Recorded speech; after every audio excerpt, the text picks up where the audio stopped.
With regards to Nirvana, I do feel that Nirvana has a very unique place in music history for various reasons. One of them, of course, being how hugely influential and immediately impactful they were once they became famous. As an individual like yourself who was very much involved in the glam metal scene during the late 80s, early 90s, did you see the Nirvana apocalypse coming, or was it really just something that caught everybody off guard? I was working at Geffen Records at the time when Nirvana broke, so I was at the marketing meetings, and the marketing team were basically, don't do anything, it's working on its own. It's like these kids, they're like the anti-establishment, so just let it do its own thing. And then we would Geffen was on Sunset, so you'd walk over to the Rainbow and there would still be all the glamsters like sitting there like King Tut, and I was like thinking in my mind, just wait, it's nearly over here. It was just like one day it was like glam, the next day it was like everybody was wearing flannel shirts. So, the Hollywood crowd tried to be grunge at that point, but it just didn't work. The scene was in Seattle at the time.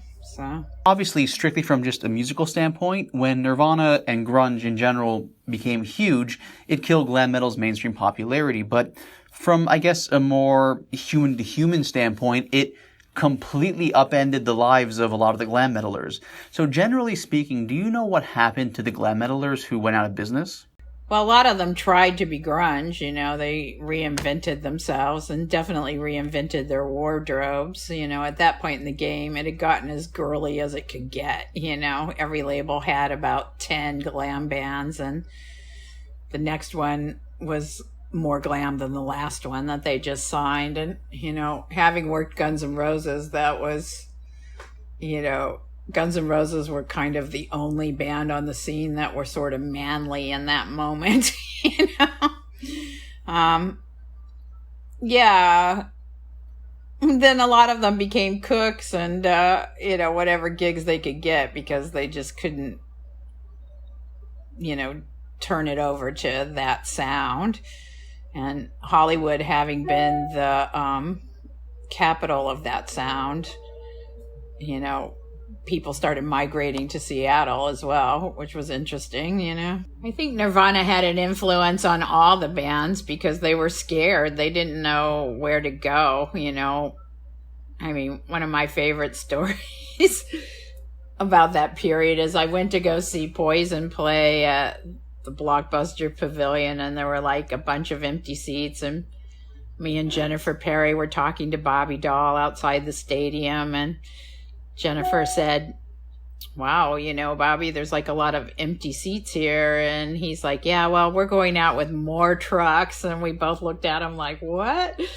He's like, yeah, we're going to get more semi trucks to put the stand-ups in that we can put in the seats.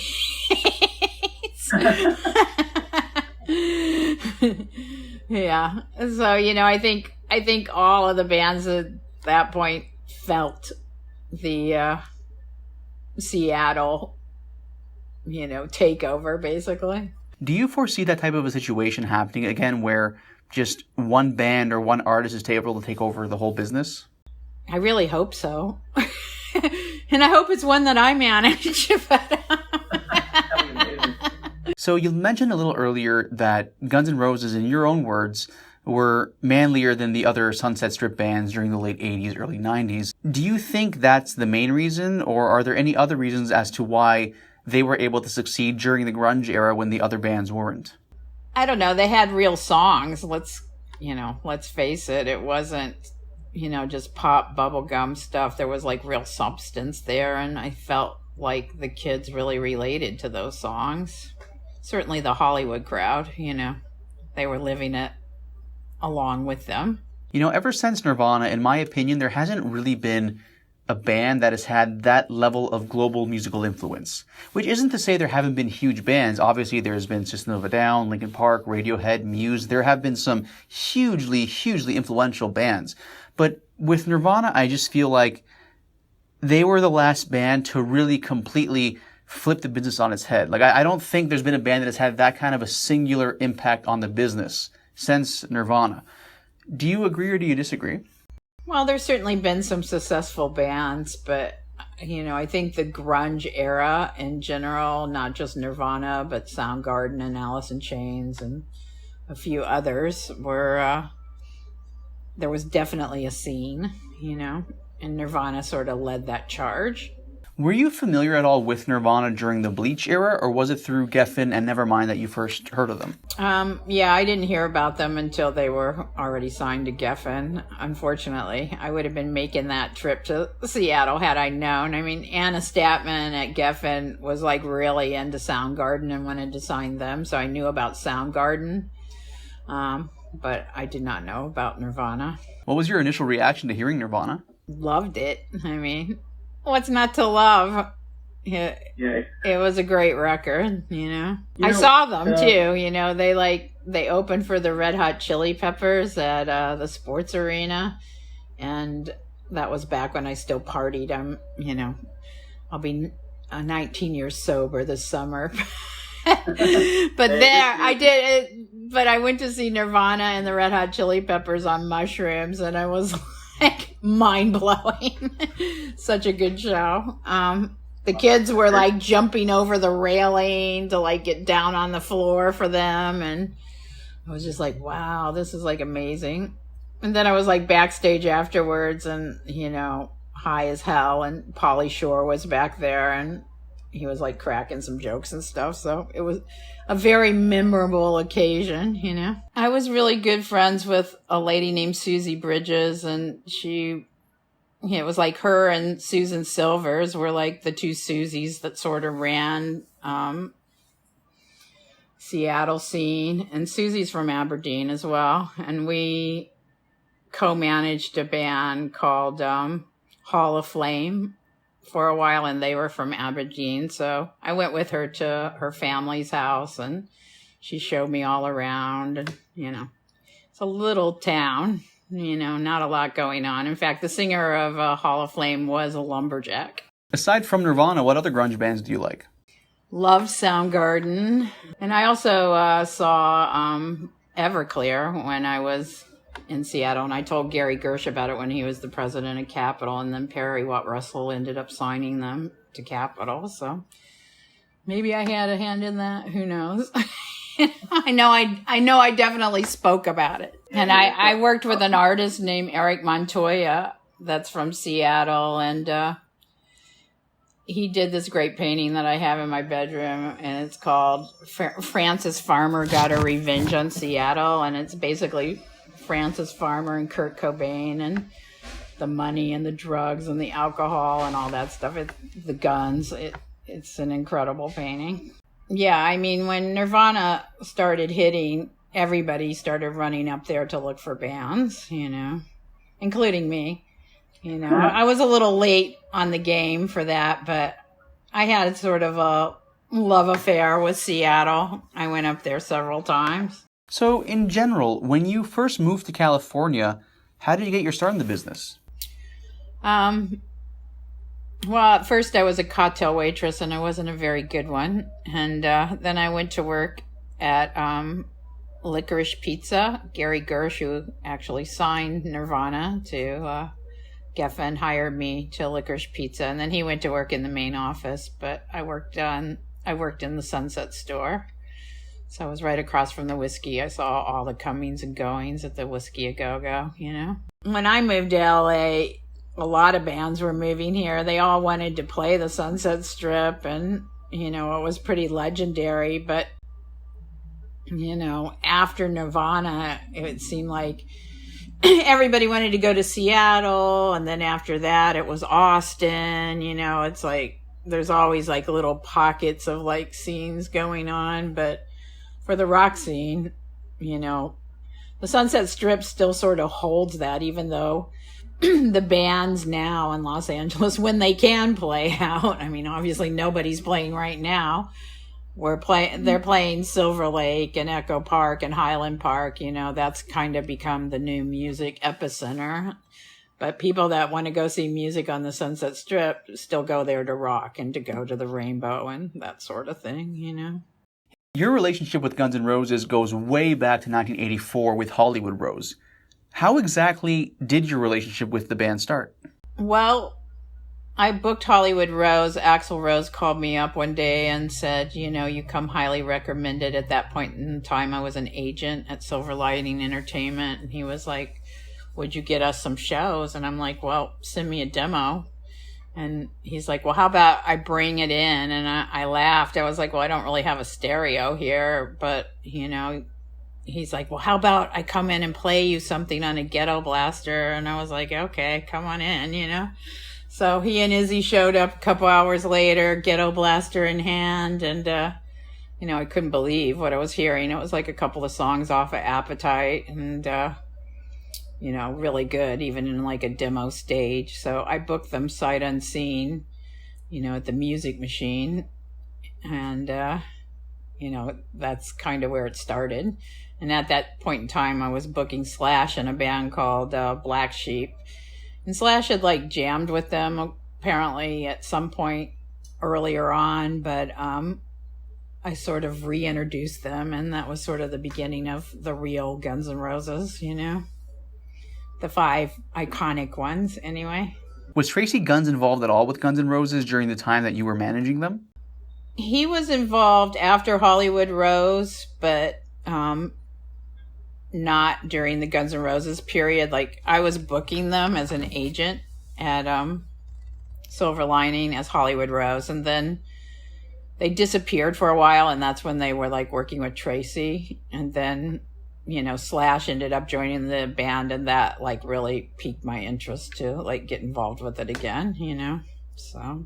You are a very important person in the story of Guns N' Roses in not only that you helped get the band on their feet at the beginning, but you also helped generate a bidding war for them with the record labels.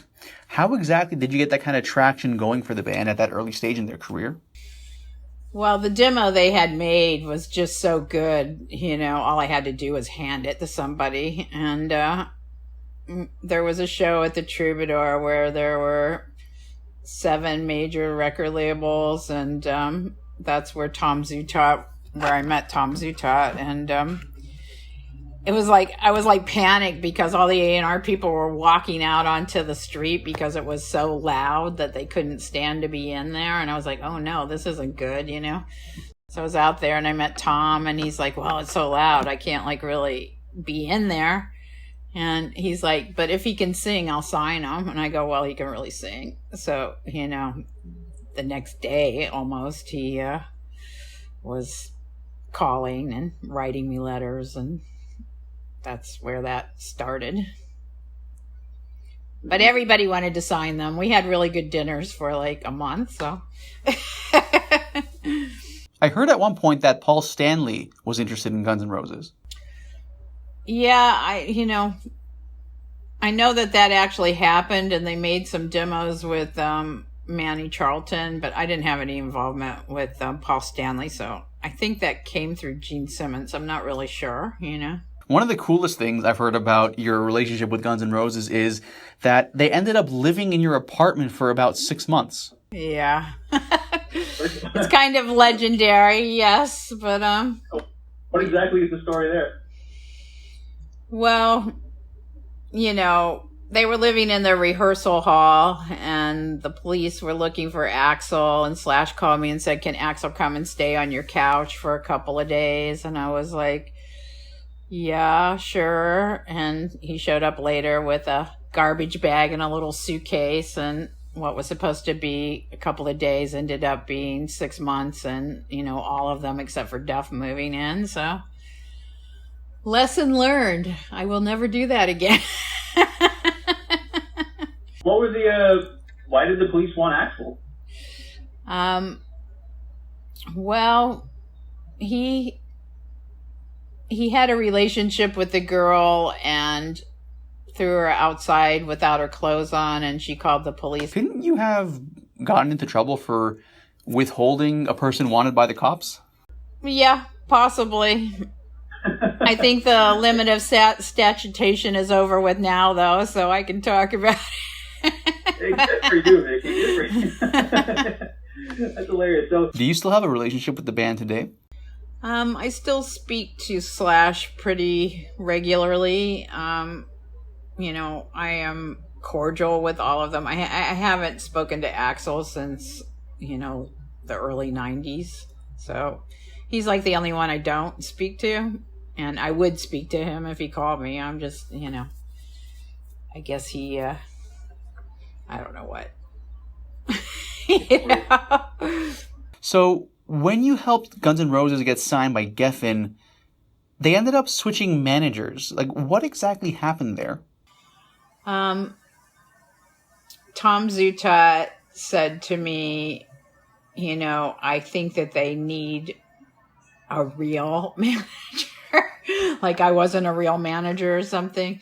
And I did try and get Doc McGee and Doug Thaler to co-manage the band with me. But, after we met with them, Doug walked me outside of McGee Entertainment and said, he's like, Vicky, we love this band. We think they're great, but we have Motley Crue. We don't want another band like this, meaning a bad boy band who parties and does drugs and stuff. So, Tom said, I'll give you a job as a street scout at Geffen. And at that point, on the heels of having been screwed over by, well, not screwed over, but, well, yeah, screwed over by Motley Crue's first manager, Alan Kaufman, owed me money and then, disappeared. And they went to work then Doc McGee became the manager. So I was, out on that scenario.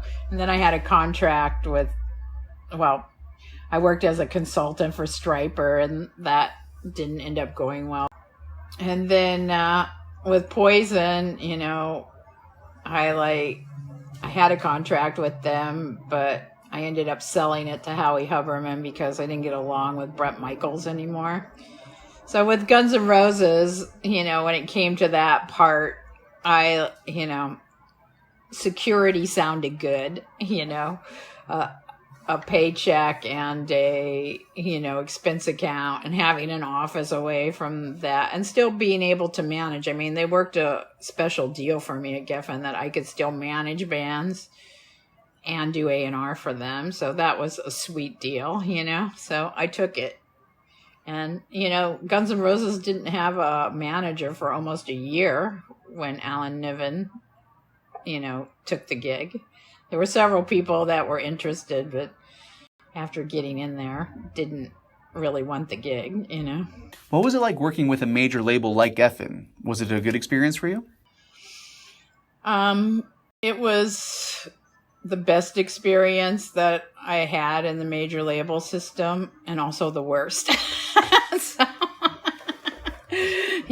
it's like I learned a lot about the business. Like before I worked at Geffen, I really had no idea that the record companies all had different departments. It's like the A&R department, the PR department, the marketing department, the publishing department, the legal department, it's like the radio department. It's like I really learned how record labels run from that experience. And back in those days, I think at the height of Geffen Records, there were 300 employees. Now major labels, are down to skeleton staffs. If they have 20 people working there, it's kind of a miracle.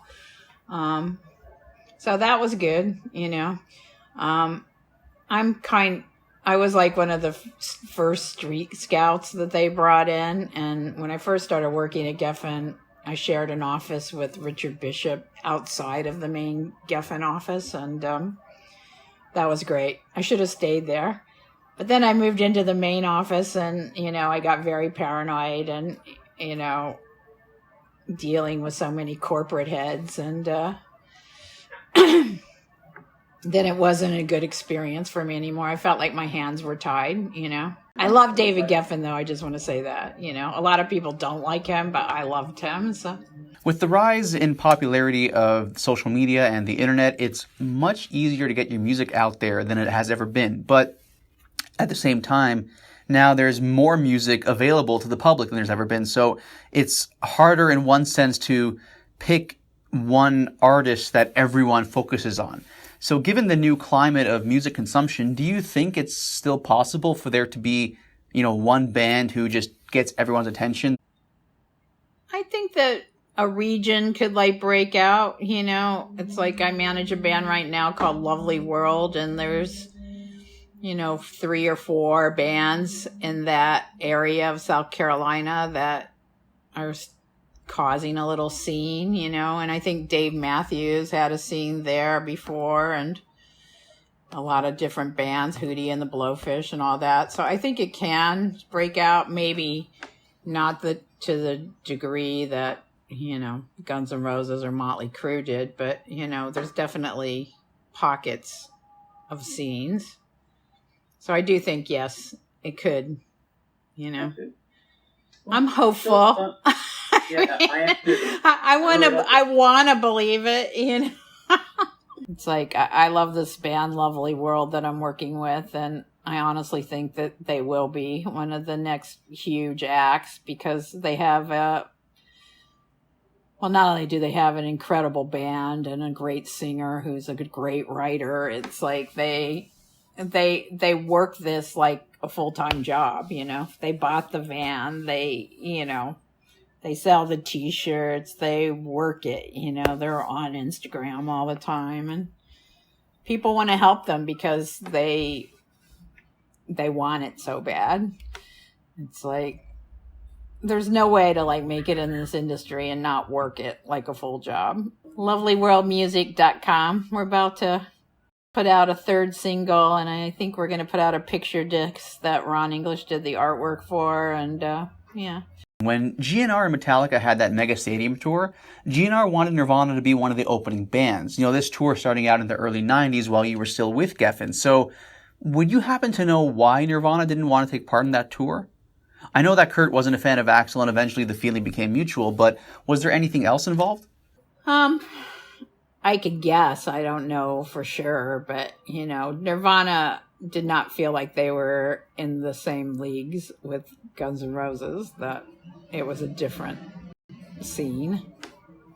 So.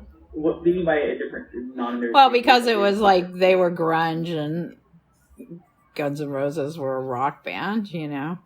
And also they were sort of going for domination at the same label, so it just probably wasn't a good idea. You know, when it comes to Guns N' Roses, the original 5, obviously in a band with 2 A-listers like Slash and Axl, sometimes Duff, Izzy, and Steven can get overlooked, but they were all so important to that band. And I find in particular with Izzy Stradlin, he was such a key component in the songwriting and the image of the band that, in my opinion, he should get a lot more recognition for his contribution. Do you feel the same way? I do. And I think the reunion would have been a lot better with him involved. You know? Yeah, I agree. How did you feel after the reunion? I went to a couple of the shows. It was really good. It had all the bells and whistles. It's, you know, very pro show. It is not the raw intensity that I fell in love with, you know. It was like you kind of knew you were watching a train wreck, but you couldn't take your eyes off it. You know, I mean, every show was different, and it was just amazing, you know. Yeah, I hear you. You know, there are a lot of rumors and stories out there. Would you happen to know the truth as to why Izzy didn't take part in the Guns N' Roses reunion? I do, but I don't feel that I should speak about it. No worries. Totally understand. What was Izzy like as a person? Was he really the quiet one in the band? Yeah, he was quiet, but he was kind of the cynical one. It's like he didn't say much, but when he did say something, it was very poignant. You know? Do you have any favorite GNR songs that Izzy penned? Oh gosh, I don't know.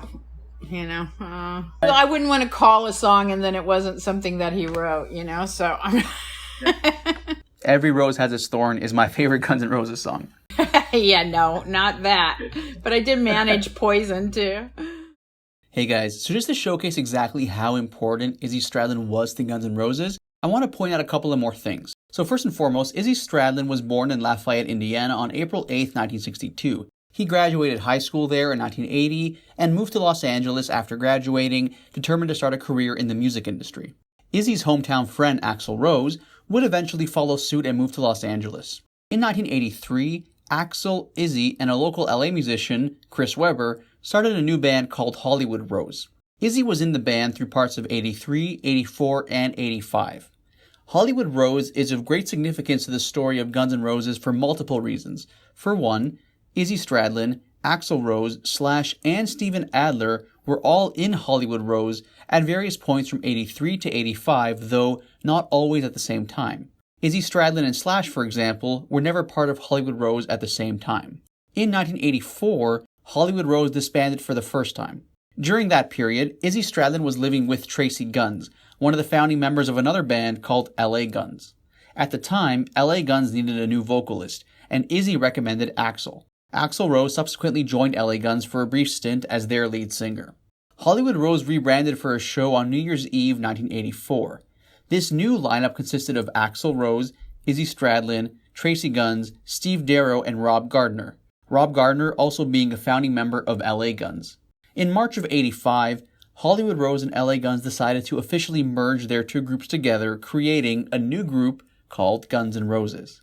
Guns N' Roses' original lineup consisted of Axl Rose on vocals, Tracy Guns on lead guitar, Izzy on rhythm guitar, Rob Gardner on drums, and Oli Beach on bass. Along with Tracy and Rob, Oli was also a founding member of LA Guns, so the importance of LA Guns in the formation of Guns N' Roses should not be understated. By June of 85, Guns N' Roses' lineup consisted of Axl Rose, Izzy Stradlin, Slash, Duff McKagan, and Steven Adler, GNR's classic lineup. Guns N' Roses' debut studio record, Appetite for Destruction, was released in 1987. The writing credits for the songs on Appetite simply say Guns N' Roses instead of crediting the specific members who particularly wrote each song, so it may not be obvious at first glance as to how influential Izzy Stradlin's songwriting was for the band, but in reality, Izzy was heavily involved in writing almost every song on Appetite for Destruction. Most of the songs on Guns N' Roses' self-titled EP and the GNR Lies EP, both released in 88, were also co-written by Izzy Stradlin. There are a total of 30 songs on the two Use Your Illusion albums released in 1991. Two of the songs, Knockin' on Heaven's Door and Live and Let Die, are covers. Of the 28 original GNR songs on those records, Izzy receives writing credits for 12 of them, almost half. The songs Izzy received co-writing credits for include Don't Cry and You Could Be Mine. 3 songs where Izzy Stradlin is the only credited songwriter are Double Talkin' Jive, Pretty Tied Up, and You Ain't the First. All in all, this is a brief insight into how influential and how important Izzy's imprint on Guns N' Roses really is, and the same can be said for Vicky Hamilton, of course, GNR's original manager. She was instrumental in helping get the band off the ground and getting them signed by Geffen Records. Today, Vicky still works in the music industry. So Vicky, in terms of the work that you do today, what exactly is Dark Spark Music? Dark Spark is a little indie label through the Orchard, which is owned by Sony, and it's kind of my vanity label that I get to sign projects that I really love. It's not about making money. It's, Ian McAndrew, who manages the Arctic Monkeys, who are one of my favorite bands, said to me, if you want to springboard acts to the next level, you kind of need to start a label so you can get some traction behind them. So that was sort of the reasoning of why I wanted to do it. And he's right. I mean, for the first year, I was like, why am I doing this? Nothing's happening. And it was like a lot of legal stuff to get the label even rolling. But I'm still trying to raise funds for it and that sort of thing. But after releasing 5 or 6 things, I could really see that it does work because music is social media driven now. So a label helps kick that in, especially a label like the Orchard, who has 50 offices around the world. And, you can see on Spotify artists that the bands are like sort of tracking in major cities. And, it's been interesting to me. It's way different than when I worked at Geffen Records, even different than when I made the record with June Carter Cash that won the Grammy. It's, there aren't the big budgets or the promotional staffs. It's like, it's kind of up to the bands to like work their own thing, and bands that put out records in the 80s that want that kind of financial promotional support are very disappointed. And I've actually turned down some names because of their expectations. It's like, it doesn't work like that anymore. So, Do you prefer the old system or the new one? well, obviously there was more money in the 80s. So I like the money of the 80s.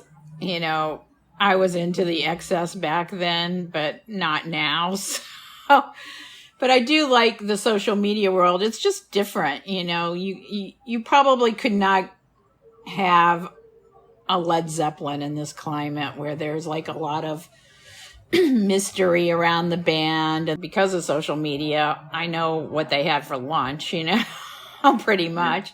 So it's just not the same. But they're both good and they're both different. And I find it still entertaining, too. I mean, I found the Tinder Beats on Instagram. I saw 15 minutes or 15 seconds of a song, and I was like, who is that? So I started writing to them. It's just a different climate, I've kind of adjusted. A lot of people I worked with in the 80s no longer in the game because, they don't know how to navigate it and there's not enough money there. I'm just purely in it for the music, and it still works for me. So in terms of 80s bands who came up in the Sunset Strip scene, Motley Crue and Guns N' Roses are arguably the two biggest ones. And you happen to manage both of them at a certain point in time. So what was similar and what was different between the two bands? Well, they are friends. There's a lot of similarities. They like to party. Well, Nikki Sixx, in my mind, is the genius of Motley Crue and, had all the vision and all that stuff. With Guns N' Roses, it was mostly Axl, but, Izzy contributed a lot as the songwriter, and Slash is just a celebrity in my mind. It's like, I love Slash. He can do no wrong. So I think when Slash joined the band, that's what propelled it into superstardom. They were very similar, Slash was very Hollywood savvy because he grew up here, Axl and Izzy were from Indiana like me, so, they had to sort of learn the underculture of Hollywood. And Nikki is more like Axl because he, wasn't from here. I don't know, but they're similar in that they had no plan B. That's, the biggest similarity is that both bands just went for it. There was no, I'm going to be an accountant or whatever, Motley Crue and Guns N' Roses are two of the definitive bands of the 1980s, and in the case of Guns N' Roses, you can make a case that they are one of the definitive bands of the 90s as well, considering their records Use Your Illusion 1 and 2 were released in 1991. Both Motley Crue and Guns N' Roses were formed in Los Angeles, Motley in 1981 and GNR in 1985.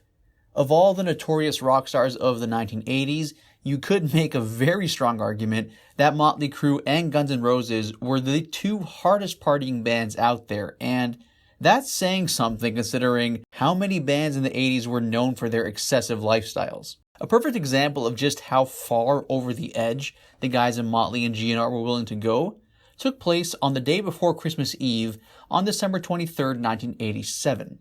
Nikki Sixx, Slash, Steven Adler, and various friends of theirs had one of their typical nights of hardcore partying, except this time things went wrong. That night, Nikki Sixx famously overdosed on heroin and was clinically dead for 2 minutes. Slash's girlfriend at the time, Sally McLaughlin, tried to resuscitate Nikki Sixx via CPR, but it didn't work. What eventually saved Nikki's life was adrenaline paramedics gave him. During all this craziness, word leaked to radio and to the other members of Motley Crue that Nikki Sixx had died. In the Nikki Sixx biography, The Heroin Diaries, Vince Neil recalls how he felt when he heard that Nikki Sixx had passed. Maybe deep down I knew it was going to happen one day, but it still tore me to pieces because I loved Nikki. I cried, and I never used to cry then. In a twist of fate, however, a few hours later, Nikki Sixx woke up in a hospital and then made his way home. Apparently, Nikki Sixx even shot up again with heroin later that same night. Now, interestingly, Steven Adler, who was with Nikki Sixx when he overdosed, disputes the accuracy of this story. According to Steven Adler, he was able to revive Nikki Sixx before the paramedics got to the scene. Interesting to note. Which version of the story is true and which one isn't? Who knows for sure? Maybe there are elements of truth in both of them. The one thing that we do know for certain, though, is that this incident provided the inspiration for one of Motley Crue's most famous songs, Kickstart My Heart.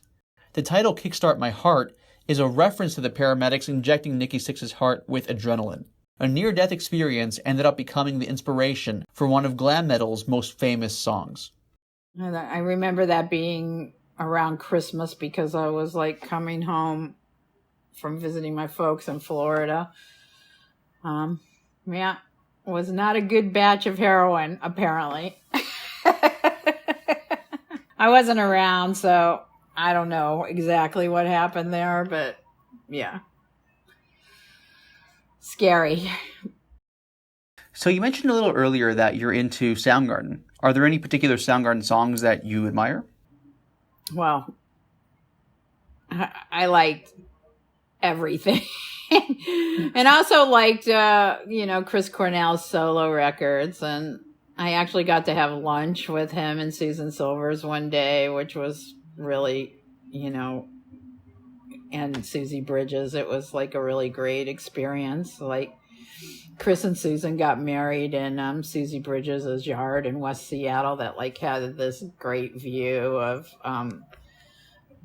the sound, and I don't know, it was just like a little fairy cottage area, and I loved going and staying at Susie's house and stuff. And I saw Soundgarden play at an outdoor concert in Seattle. I forget what that venue was called, but I mean, and I also saw Chris do solo tours in LA and things. I mean, he was just brilliant.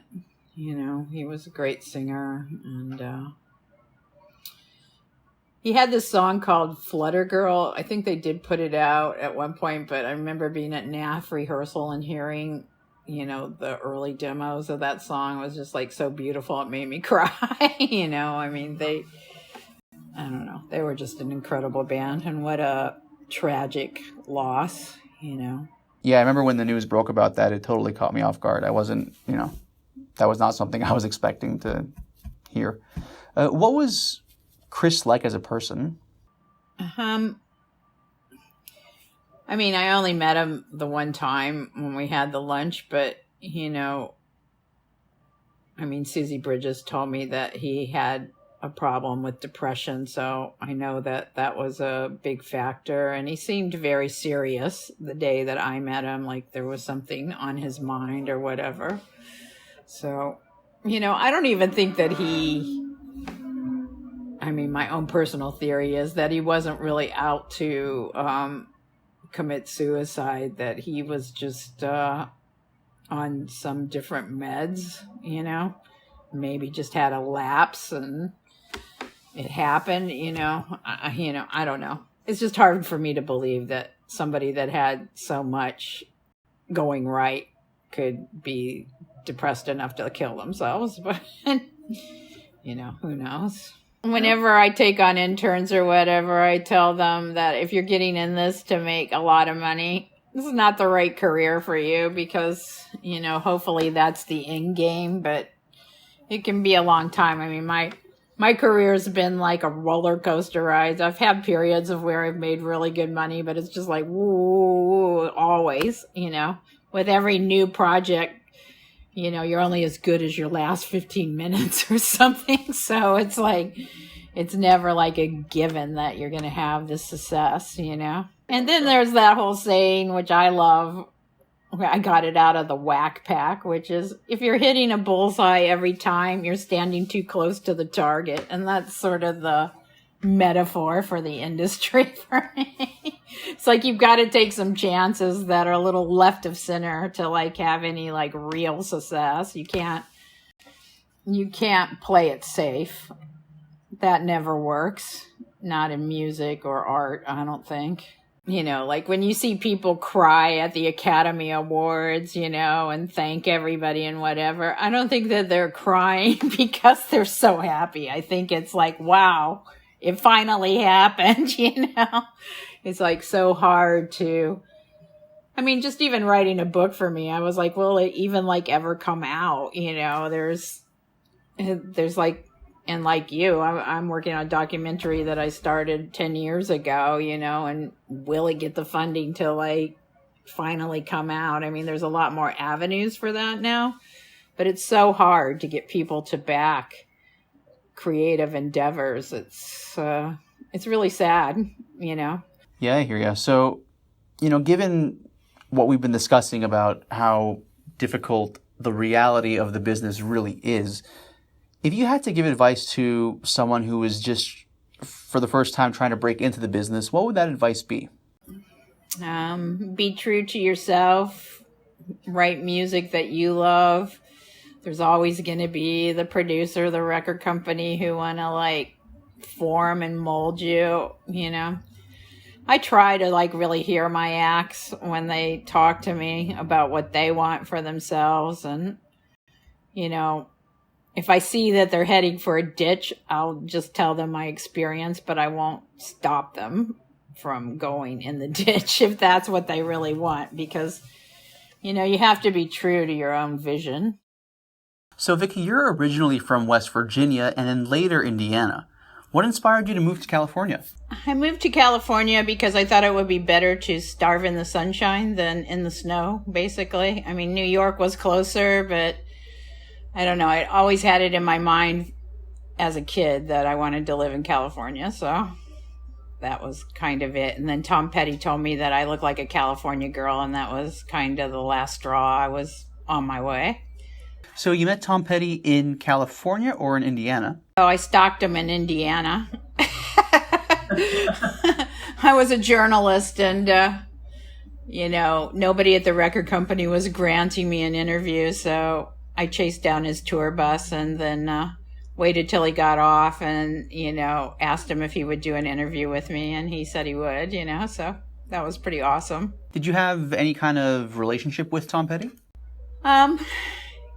Yeah, a little bit. I mean, the night that I met June Carter Cash, he and Rick Rubin were at the bar, and Johnny Cash had just played, and you know, my friend Brian Lowry was like, look, Tom Petty's over there with Rick Rubin. So I kind of moved on over and was like, you know, talking to Tom about how great he was when he played the US Festival, that he had everybody howling at the full moon. And Rick Rubin said, you got to get it back, dude. You got to get it back.